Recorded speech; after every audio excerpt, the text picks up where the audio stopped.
3. 행동 문제가 폭력으로 확대되기 전에 대응하기. 이 장에서는 행동 문제가 폭력으로 확대되기 전에 대응하기 위한 필수 전략을 다루며 학생의 행동 확대에 기여할 수 있는 개인차와 요인을 이해하는 것이 중요하다는 점을 강조합니다. 이는 행동이 고조되는 징후를 인식하기 위한 지침을 간략하게 설명하고 즉각적이고 지속적으로 개입할 수 있는 전략을 제공합니다. 또한 필요한 경우 부모나 보호자를 참여시키고 적절한 행동에 대한 긍정적인 강화를 제공해야 할 필요성에 대해 논의할 것입니다. 이러한 중요한 전략을 구현하고 개인차와 특정 위험 요소를 고려함으로써 학교는 학생들이 안전하고 지원을 받을 수 있는 환경을 조성할 수 있습니다. 행동 문제가 폭력으로 확대되기 전에 대응하는 것이 중요한 이유. 고조되는 행동 인식. 행동이 더 심각한 것으로 변하기 전에 행동이 고조되는 징후를 인식하고 해결하는 것이 중요합니다. 고조되는 행동은 언어적, 신체적, 감정적일 수 있으며 스트레스, 외상, 정신건강 문제 또는 약물 남용으로 인해 발생할 수 있습니다. 행동이 고조된다는 경고 신호에는 공격적인 언어, 신체적 분노 표현, 고립감 증가 등이 포함될 수 있습니다. 이러한 징후를 인식하고 해결하려면 학생이 초조해지거나 공격적이 되도록 유발할 수 있는 요인이 있는지 관찰해야 합니다. 또한 내성적이거나 정신건강 문제가 있는 등 학생이 가질 수 있는 개인차를 고려하십시오.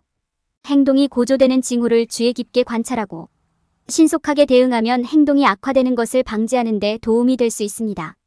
필요할 경우 학생의 부모나 보호자를 참여시키는 것도 중요합니다. 학부모는 추가 지원, 자원 이용 및 학생의 재활을 지원할 수 있습니다.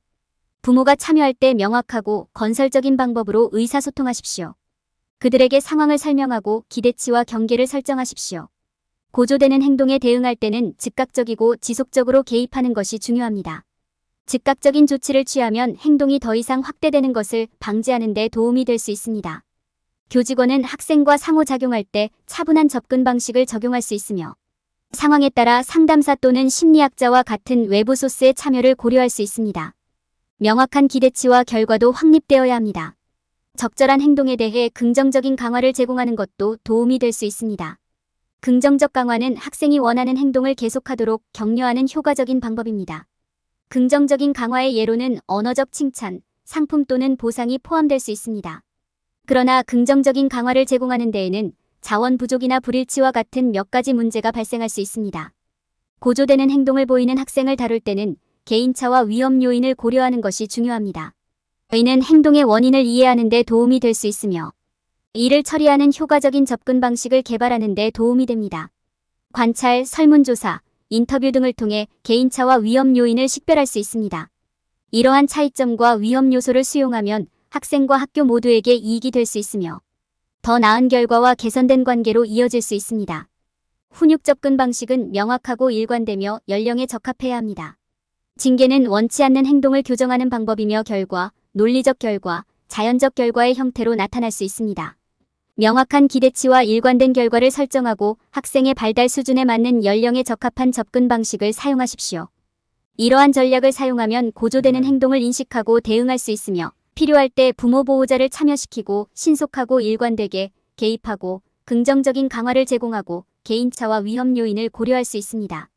그렇게 하면 학교 폭력을 예방하고 안전하고 지원적인 학습 환경을 조성하며 학생과 성인 간의 긍정적인 관계를 촉진하는 데 도움이 될 수 있습니다. 필요할 때 부모나 보호자를 참여시키세요. 행동이 격화되는 문제를 해결하려고 할 때 아동의 부모나 보호자를 참여시켜야 하는 경우가 많습니다. 부모나 보호자를 참여시키는 것은 다양한 면에서 유익할 수 있습니다. 그들은 상담 서비스나 다른 형태의 개입과 같이 가치 있는 것으로 입증될 수 있는 추가 지원과 자원에 대한 접근을 제공할 수 있습니다. 하지만 건설적이고 명확한 방식으로 대화에 접근하는 것이 중요합니다. 학부모에게 학교에 오라고 요청하는 것은 때때로 부정적인 것으로 보일 수 있으므로 긍정적인 관점에서 대화의 틀을 잡는 것이 중요합니다. 아이가 무엇을 하고 있는지 설명하고 그 행동이 용납되지 않는 이유를 명확하게 설명하십시오. 학생의 성공을 돕기 위해 파트너로서 함께 일하겠다고 제안하십시오. 학부모나 보호자가 참여하는 경우 학생과 학교 모두에 대한 경계를 설정하는 것도 중요합니다. 학부모님의 지원에 감사드리지만 학교는 징계 조치를 취하거나 필요한 경우 외부 개입을 모색할 권리도 보유하고 있음을 이해하시기 바랍니다. 명확한 기대치와 경계를 설정하면 관련된 모든 사람이 동일한 목표를 향해 함께 일하고 있는지 확인하는 데 도움이 될 수 있습니다. 부모나 보호자를 참여시키기 전에 개인차와 학생의 구체적인 위험 요인을 고려하는 것도 중요합니다. 모든 학생들은 서로 다르며 요구사항도 다릅니다. 부모나 보호자를 참여시킬 때 개인차와 위험 요소를 고려하는 것은 기대치가 합리적이고 지원이 효과적인지 확인하는 데 도움이 될 수 있습니다. 학부모나 보호자의 참여는 학생과 학교, 공동체 모두에게 유익한 방식으로 이루어져야 한다는 점을 기억하는 것이 중요합니다. 정중하고 건설적인 방식으로 진행된다면 학부모나 보호자를 참여시키는 것이 학생을 돕고 학교를 안전하게 지키는 효과적인 방법이 될 수 있습니다. 즉각적이고 지속적으로 개입. 학교 폭력을 예방하려면 즉각적이고 지속적으로 개입하는 것이 중요합니다. 가능한 한 빨리 조치를 취하면 잠재적인 행동 확대를 방지하고 폭력의 위험을 크게 줄일 수 있습니다. 교직원은 경고 신호가 감지되는 순간 개입하여 문제가 통제 불가능해지기 전에 문제를 해결할 준비가 되어 있어야 합니다. 효과적으로 개입하려면 교직원은 침착함을 유지하고 학생과 상호작용할 때 정중하고 비대립적인 접근 방식을 사용해야 합니다. 그들은 특정 학생의 행동을 다룰 때에도 일관성과 공정성을 유지하기 위해 가능한 한 모든 학생에게 동일한 접근 방식을 사용해야 합니다. 어떤 경우에는 보다 전문적인 도움을 제공하기 위해 상담사, 심리학자, 사회복지사와 같은 외부 소스가 필요할 수도 있습니다. 외부 도움을 받아야 하는 시기와 방법은 물론 발생할 수 있는 법적 영향도 알고 있는 것이 중요합니다. 또한 학생과 교직원에 대한 명확한 기대치와 결과를 설정하는 것도 중요합니다. 여기에는 관련 행동 강령, 행동 규칙 및 기타 규정이 포함됩니다. 기대치와 결과를 명확히 하는 것은 행동 문제를 다루는 데 있어서 책임감과 일관성을 보장하는 데 도움이 됩니다. 상황이 바뀌더라도 학생들을 일관되게 대하는 것이 중요합니다. 동일한 규칙과 기대를 다양한 상황에 적용하면 학생들에게 항상 동일한 행동 표준이 기대됩니다. 일관성과 명확성은 학교의 안전을 보장하고 모두를 위한 안전한 학습 환경을 조성하는 데 핵심입니다. 긍정적 강화. 긍정적 강화는 바람직한 행동을 장려하고 바람직하지 않은 행동을 억제하는 데 도움이 되는 중요한 도구입니다. 이는 행동이 반복될 가능성을 높이는 강화가 뒤따르는 행동 수정의 한 형태입니다. 긍정적 강화는 적절한 행동을 장려하고 더 나은 관계를 발전시키며 보다 안전하고 안전한 학교 환경을 조성하는 데 효과적인 것으로 입증되었습니다. 긍정적 강화의 정의. 긍정적 강화는 바람직한 행동에 이어 보상이나 강화를 통해 해당 행동이 반복될 가능성을 높이는 행동 수정 기법입니다. 긍정적인 강화는 바람직한 행동을 강화하고 바람직하지 않은 행동을 억제하는 데 사용됩니다. 긍정적인 강화에는 보상이나 유형의 무언가가 포함될 필요가 없다는 점을 기억하는 것이 중요합니다. 그것은 또한 말로 하는 칭찬, 확언, 인정처럼 단순한 것일 수도 있습니다. 긍정적 강화의 예. 긍정적인 강화는 유형의 항목, 언어적 칭찬 또는 이 둘의 조합을 포함하여 다양한 형태를 취할 수 있습니다. 유형적 긍정적 강화의 예로는 수상이나 증서, 특별 특권 또는 작은 상품이 포함될 수 있습니다. 언어적 긍정적 강화의 예로는 긍정이나 인정의 말, 칭찬 제공 등이 있습니다. 긍정적인 강화를 제공하기 위한 전략. 긍정적인 강화를 제공하는 가장 성공적인 전략 중 하나는 성공을 인식하고 인정하는 것입니다. 성공을 인정하는 것은 원하는 행동을 장려하는 효과적인 방법이며 원하는 행동이 반복되도록 지속적으로 이루어져야 합니다. 구두 또는 서면 칭찬, 상 또는 특권을 통해 성공을 인정하십시오. 긍정적인 강화를 제공할 때 개인을 고려하고 개인의 관심과 필요에 맞게 조정하는 것도 중요합니다. 긍정적 강화의 과제. 긍정적 강화의 가장 큰 과제 중 하나는 자원 부족입니다. 각 학생에게 의미 있고 적절한 상이나 보상을 찾는 것이 어려울 수 있습니다. 일관성의 필요성을 고려하는 것도 중요합니다. 원하는 행동이 반복되도록 하려면 긍정적인 강화를 일관되게 적용해야 합니다. 그러나 이것은 교실 환경에서는 어려울 수 있습니다. 최상의 결과를 보장하려면 긍정적 강화를 다른 전략과 함께 사용해야 한다는 점을 기억하는 것이 중요합니다. 개인차 및 위험 요인에 대한 대응. 학교 폭력을 예방할 때는 개인차와 구체적인 위험 요인을 고려하는 것이 중요합니다. 모든 학생들은 독특하고 서로 다른 경험을 가지고 있으므로 우리의 전략은 각 학생의 개별 요구사항을 충족하도록 조정되어야 합니다.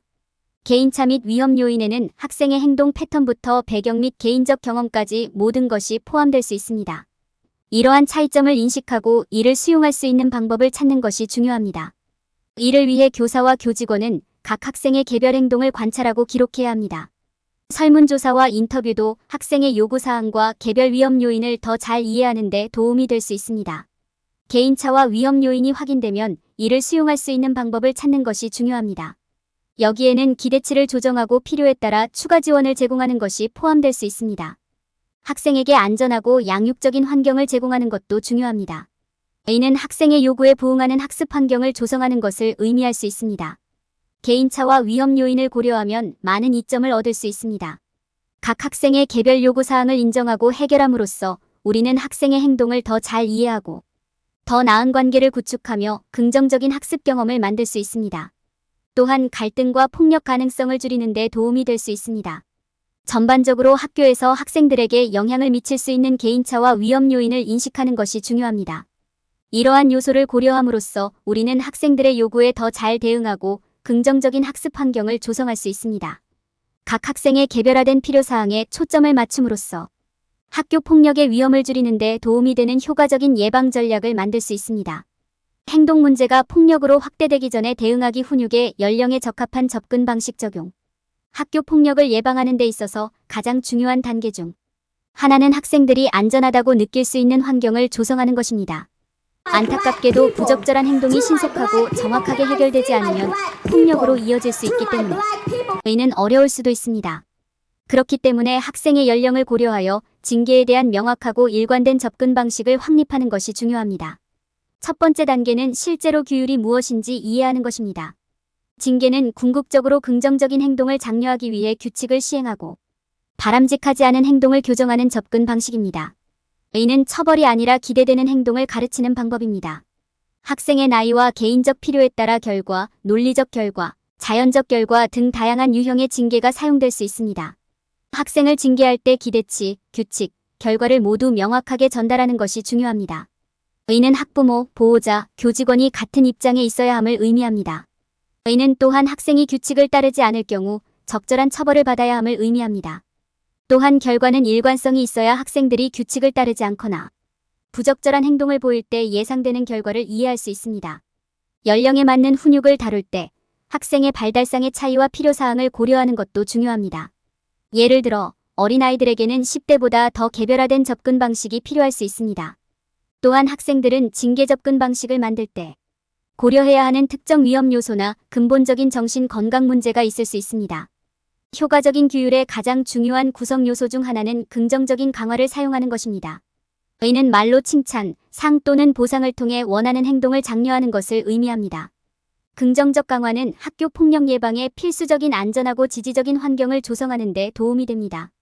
요약하자면 징계에 대한 효과적인 접근 방식은 명확하고 일관되며 연령에 적합해야 합니다. 교직원은 필요할 때 항상 부모나 보호자를 참여시켜야 하며 학생이 행동이 고조되는 모습을 보일 때 즉시 개입해야 합니다. 또한 적절한 행동을 위해서는 긍정적인 강화가 활용되어야 하며 징계 접근법을 마련할 때 개인차와 위험 요인을 고려해야 합니다.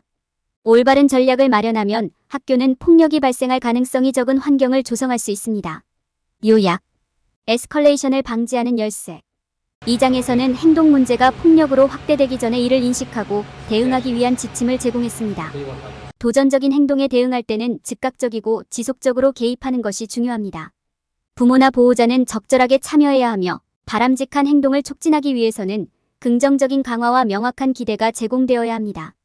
징계에 대해 적절하고 효과적인 접근 방식을 취하려면 개인차와 특정 위험 요인을 염두에 두는 것도 중요합니다. 행동 문제에 대응할 때 피해야 할 일반적인 실수. 많은 사람들은 학교 폭력이 대도시, 더 다양한 지역사회에만 영향을 미치는 문제라고 생각합니다. 이는 사실과 거리가 멀다. 학교 폭력은 어디에서나 일어날 수 있기 때문이다. 사람들은 학교 폭력에 대해 생각할 때 행동이 고조되는 특정 징후를 인식하지 못하거나 개인차를 고려하지 않을 수 있습니다. 그 결과 폭력 행위가 발생했을 때 예방 조치를 취하지 않고 폭력 행위에 제대로 대응하지 못하는 경우가 많다. 사람들이 저지르는 또 다른 실수는 학교 폭력이 신체적 다툼으로만 이루어진다고 생각하는 것입니다. 신체적 공격은 가장 눈에 띄는 폭력 형태이지만 모든 폭력이 육체적인 것은 아니라는 점을 기억하는 것이 중요합니다. 왕따, 사이버 왕따, 사회적 배제는 모두 학생의 삶에 장기적인 영향을 미칠 수 있는 폭력의 형태입니다. 이러한 행동을 그대로 방치하면 신체적 폭력을 비롯한 더 심각한 문제가 발생할 수 있습니다. 많은 사람들은 학교 폭력의 원인을 파악하지 못한 채 정학, 퇴학 등의 징벌적 조치를 통해서만 해결될 수 있다고 생각합니다. 어떤 경우에는 처벌이 필요할 수도 있지만 근본적인 문제를 해결하는 데는 효과적이지 않습니다. 대신 긍정적인 강화를 사용하고 건전한 의사소통을 촉진하는 적극적인 접근 방식에 집중하는 것이 중요합니다. 사람들은 또한 학교 폭력을 예방할 때 부모와 보호자를 참여시키는 것의 중요성을 인식하지 못할 수도 있습니다. 의사소통의 통로를 열어두고 모든 사람이 학교를 안전하게 지키기 위해 함께 노력할 수 있도록 이들을 참여시키는 것이 필수적입니다. 많은 사람들은 학교 폭력 예방에 있어서 일관성의 중요성을 이해하지 못합니다. 모든 교직원은 폭력 신고에 대한 대응과 후속 조치의 일관성을 유지해야 합니다. 불일치가 있거나 보고가 심각하게 받아들여지지 않으면 학생들은 사건 보고를 중단하고 폭력의 가능성은 더욱 커집니다. 결론적으로 학교 폭력은 다각적인 접근이 필요한 심각한 문제이다. 행동이 고조되는 징후를 인식하고 부모와 보호자를 참여시키고 즉각적이고 지속적으로 개입하고 적절한 행동에 대해 긍정적인 강화를 제공하고 일관된 징계를 하는 것이 중요합니다. 이러한 조치를 취하면 학교는 학생들을 위한 안전하고 양육적인 환경을 조성하기 시작할 수 있습니다.